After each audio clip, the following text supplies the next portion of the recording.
it's Susan with Sharksploitation Sunday. In today's video, we're going to count down my top 3 movies that take themselves very seriously. Oh yeah, these are like serious sharksploitation films. But before I get into it, I would like to remind you to hit that like button and subscribe to the channel. Okay, coming in at number 3 is Open Water. Now, first of all, the poster for this movie is perfection. And I talk about this in my bullshit shark movie poster video. You can check that out on the channel when you're done with this one. But look at this thing. It perfectly captures the hopelessness of this couple adrift in the deep dark sea with God only knows approaching them unseen from the inky depths. Well, what about the plot of the movie itself? Oh my God, I fucking love it.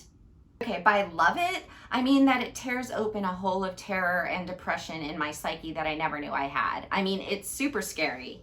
And being a diver, I've always had this like fleeting thought that I would be left behind by a boat. This movie picks that scab really nicely. So, loosely based on the true story of the Lonergans, who were left behind in the Great Barrier Reef in 1998, this retelling focuses on Daniel and Susan. Okay, her name has to be Susan. Ugh, part of why this gives me such nightmares. Anyway, they're vacationing in the Caribbean. We'll go with Caribbean. Now, no one on Earth really knows what happened, actually, to the Lonergans, since they were never found. So, they're presumed dead, but were they eaten by sharks? We will probably never know the truth, but goddamn, if this movie isn't one of the best explorations of deep water despondence that I've ever seen.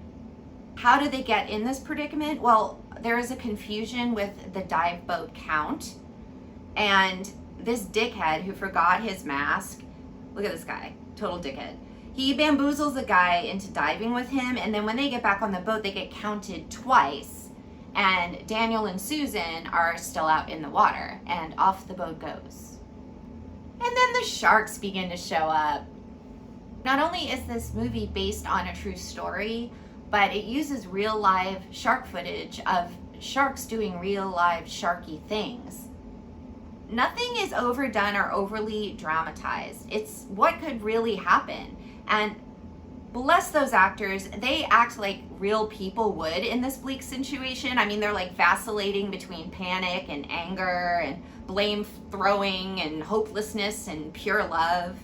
By this time in the film, somebody does realize that they've left this couple behind, but Daniel and Susan have drifted with the currents to Never Never Land. So they launch a rescue mission, but they don't even know where to start looking for them. And Daniel and Susan don't have any idea anyone is looking for them. If you can figure out that the Lonergans, the real life couple, were never found and are presumed dead, I think you probably could put 2 and 2 together and figure out what's gonna happen to Daniel and Susan. And let me tell you, it is bleak. And if you like curling up in the closet in the fetal position and sucking your thumb and weeping softly into the night, I highly recommend Open Water. Coming in at number 2 is The Shallows. Look, if you want to see a beautiful woman get really fucked up, then this is the movie for you. I love this movie. I mean, not for that reason exactly, because this beautiful woman is no slouch. Blake Lively's character, Nancy, ends up at this remote Mexican beach where her mother surfed when she was pregnant for her, and her travel partner's too hungover, blows her off. Poor Nancy's going off to the secluded beach by herself. And she hangs out with some surfers for a while, they leave, and she's catching that one last wave, alone, in the water. I mean, there's a reason we have a buddy system, Nancy. She gets lured towards a whale carcass by a pod of dolphins, and that's when the horror begins. Dolphins are total dicks. Well, guess who's claimed the whale as his own num-num? Great white shark. Nancy gets fucked up really bad. I mean, her legs bit, she's tossed around on the rocks, she's stung by fire coral, she gets stranded on a rock exposed by low tide with her sidekick, which is this adorable little seagull who also got a big boo-boo from the big bad. She just dropped out from medical school, so she knows some shit, and she fixes the little seagull, which is adorable. And then not so adorable is when she fixes herself using her earring as a suture needle. Ugh. One of the best scenes in this movie is like the simplest shot. It's just of her face staring and watching a guy get ripped apart right before her eyes by the great white shark. And I mean, it's just her face reacting to it. And I'm telling you, I just like held myself for 2 days over that scene. It was brutal. 95% CGI in this movie, but they do a really good job of it. And sometimes like the shape of the head gets a little weird and stuff like that, but compared to the shitty movies that I watch, it's a welcome comfort to have a shark that actually looks like a shark. And listen, y'all all know I love shitty shark movies, but it's really nice to get thrown a bone once in a while and just get a really good one like this. I mean, I highly recommend The Shallows. Okay, we're at number 1. And just a quick reminder, hit that like button and subscribe so you will be the first to get all these really bizarre shark movie videos that I do.